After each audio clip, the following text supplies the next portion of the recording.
Now, let me remind you of something and why this is so important. When you talk to God and God is leading you about his perfect will, if you don't keep his perfect will in sight, you lose it. You can lose your timing. You can lose the perfect will of God. Listen, the Bible shows us God's will doesn't always happen. Surprise? God's will doesn't always happen. Some people think if it's God's will, it's going to happen. It's not true. For example, you look at what was God's will for Saul. God was going to give Saul an eternal dynasty.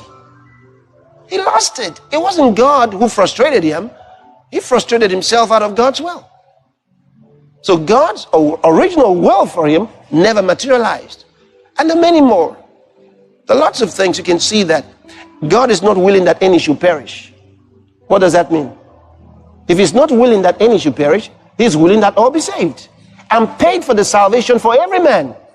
But will every man receive the salvation? The answer is no. Because the Bible already shows us at the end of everything, some were cast into the lake of fire. Think about that.